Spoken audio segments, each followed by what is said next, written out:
Okay, we're back here, and these are the 5 that was ran through the sorry, it was ran through the die and rounded over. Now you said the next step was taking it and annealing it, right? Yes. And yes. what's your process of annealing? I take them outside on a piece of granite or whatever it is, a piece of an old countertop. I line them up about like this here, and I have a propane torch, and I'll start on one end and just get it red hot with the torch, and take a screwdriver with a pan of water under it, just get it red hot, and take a screwdriver and flip it over in the water, and just keep going around down the line, just keep heating them up red hot, flipping them down in the water. That seems to do pretty good for me. Like I said, then I'll run them through my sonic cleaner to get all the swage off of it, all the scale. That form sometimes get a little bit of scale on there or something when you accidentally get them a bit too hot. But I just go ahead and clean them up real good, like you can see here. And that way they're all really good and clean inside and out. Okay. And now this step is going to be Bottom flattening die. All we're going to do is take them and then just flatten. Well, they've been rounded over here. Got the little 45-degree looking little shape on there. We're going to run them through the die and it's going to bring that down, flatten it down. Okay. Again, we'll lube the punch up. This punch is, you can see where it's discolored. And you can ask me how I know, but if you don't anneal them before you run it through this, you have to heat it to get it off, to get the piece of copper off there. And that is why I made that mistake one time. I forgot to anneal them, and I had to heat the piece of copper to get it off this punch. So that's why. Okay, we're back. I'm sorry for the abrupt cut off. I had to go get some cough drops, but at any rate, picking up from last time, Bill, take it away. All right, we're gonna lube up our top punch. Like I said, I've already adjusted everything. We'll take one in the bottom, run it through the press, ejects it back out, and there's what you have now. This is what we had before. Now we just flatten the base of it off to make the base. And that little pinhole doesn't make a difference. It don't hurt a thing. Matter of fact, the Full Metal Jacket's got a bigger open base than that, huh? I've shot a bunch of these. There's no problem with them whatsoever. And just keep running them through there. This is a real quick, easy step. A bunch of steps in this. It has to be a labor of love. You're not going to mass produce these things or nothing, but well, they shoot pretty good for me. And like I said, I can make them anytime I want. well, when the day comes and you're sitting back here shooting all you want because you make your jacket of bullets and everybody else is scraping trying to find them. I don't mean to be smart like that, but there you go. That's all 5 of them run through there that fast. Okay. So the next step is pretty much going to be core seating then? Yes, correct. After we clean everything up, we're going to run everything through the sonic cleaner again. The cores, we'll run the cores through the sonic cleaner, get them good and clean, get all the oils off of them, and we're going to run those that we just flattened over. We're going to run those through the sonic cleaner too, get all the oils, any kind of, just get them clean as we can so we get a good bond. And like I said, we'll just pop that in there and change out the top punch here for one that's got a step in it that'll go down inside here and not let the lead come out. And we'll be ready.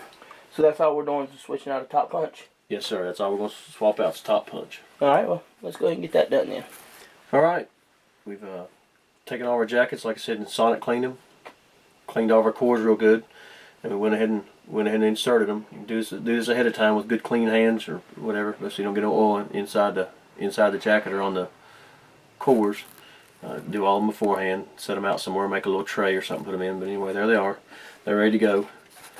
And we swapped out the other punch with this punch right here with a little step in it. So once you get squeezed down and so far, the lead won't go everywhere. And again, we'll lube it up. We haven't really changed the diameter. These are still about 3.51. They went from 3.47, and when you bottom flatten them, it changes just a little bit. But now this die right here is the same die, just different punch, and it's actually going to bump them up to 3.535.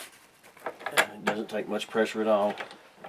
All we've done is seated the core, and we've changed the base ever so slightly. It might be hard to see. You can change it, and it'll change again once we run it through the nose die. But we've bumped it up just a little bit, and we seated the core. So run him through real quick. Fumble fingers.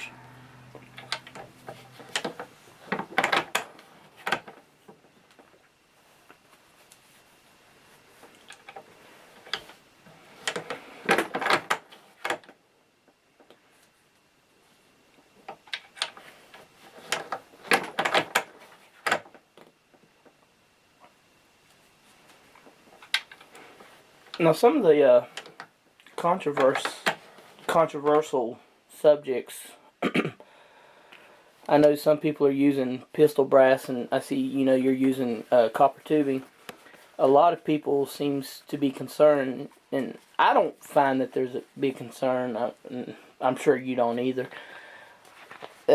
Brass is softer than steel, so it's pretty much not going to hurt your barrel, and there's not really much fouling from it. Nothing that you don't get from commercial jackets. No, as far as I know, there's not. Like I said, there might be just a slight different metallurgy than commercially available bullets. But if it is, I don't know what it is. I'm not. Like I said, I can't comment on that. Anything smart anyway, because like I said, I have no idea what the composition of that copper is in a commercial bullet. Through proper cleaning techniques and stuff, person should be doing anyways. He'll be able to remove any of the fouling out, but as far as the rifling goes, it's pretty much softer than the steel riflings, and you're not going to have to worry much about that. So, what are we on to the last step? Last step, nose forming. That's it. All right, we'll be right back. All right. Last step, we seated the core. I cleaned them up one last time in a sonic. Well, not one last time. I cleaned them up again in the sonic cleaner. Get everything off of them. Now this time, we're going to run them through the nose die. Grease it, hollow point punch up best we can. They tend to stick if you don't. A little more swage lube. I'm going to put them in there upside down. This is the lead. These going upside down this time. The actual die, the punch inside the die forms the nose. Sometimes it sticks. It didn't that time, and there you have it.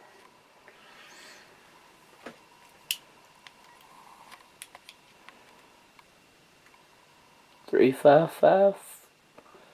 Can you see it? Yes, sir. It's 3.555 on the money.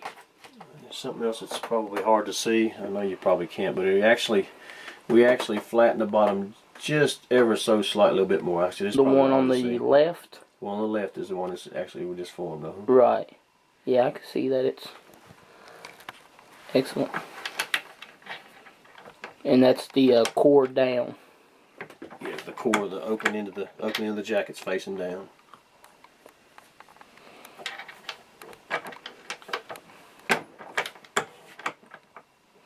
Yeah, we're again, I apologize, but we'll admit it is somewhat time consuming, but well worth it.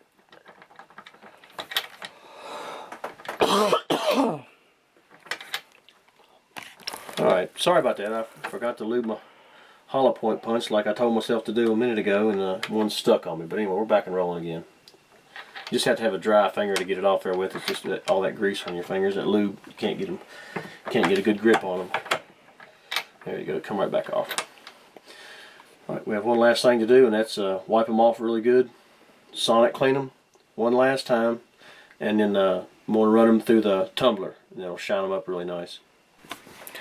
Okay, so here we have the final product. These are the 5 that started out on the shelf at a hardware store in a round, coiled up tubing. Copper tubing. Cheap little Harbor Freight saw. Actually cut the copper tubing no problem, and hasn't burned up yet, has it? No, not yet. No. Don't have to pay no $200 for a chop saw, huh? No. So we got those cut out to size. Then rounded it. Rounded over. Annealed it. Draw die. Draw dyed. And then annealed. Annealed it. Mm-hmm. I always get those backwards for whatever reason. Flatten the bottom.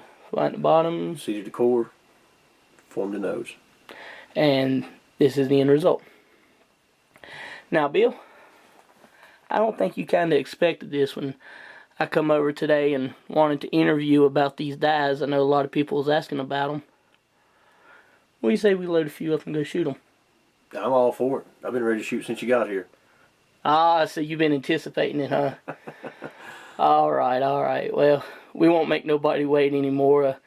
Let's pack up this camera and go hit this hill and let's show them what these little babies can do. We're going to be shooting at a steel plate. Steel plates. All right. Everybody loves a little bit of shooting. All right. We're up here on Bill's private range. Let me scroll down here. Went ahead and made 5 more, so we got a total of 10. And right there, let me see, that's it. Just right there like that. That's what it looks like. That's a loaded round. Yep, that's him. That's the tubing that we just made. Right. So right now what we're going to do is run 3 through a chronograph. Right. And he'll do the other 7 onto a steel plate. And I'll zoom. Right there's a steel plate. And you made these plates, right? Yes. Mm-hmm. Yeah. That's the plate. Now, shooting through the chronograph, it's just going to be hitting dirt. I'm going to zoom in. That way you can see what they're chroning at. And you're using 4.5 grains of bullseye. 4.5 grains of bullseye. All right, well, let's see what they chrono at.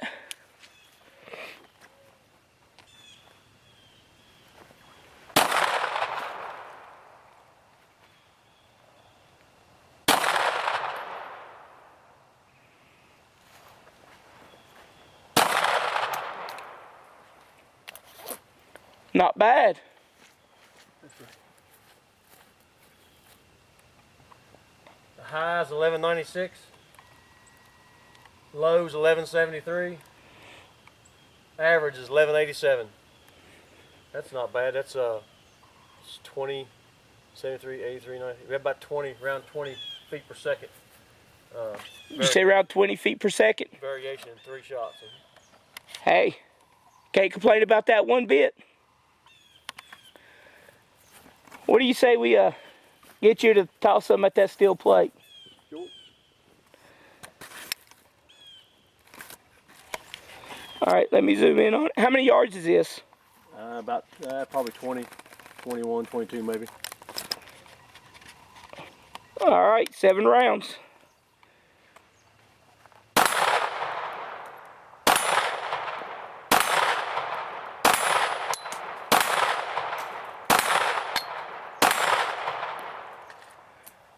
I ain't complaining. I like them. All right, well.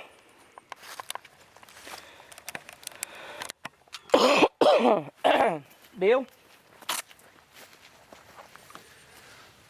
I say that right there is pretty good. I want to thank you for taking the time. I appreciate you coming up here, Tommy. Thank you for doing a video for me. I'm not No very problem, good no at problem. Those dies are impressive.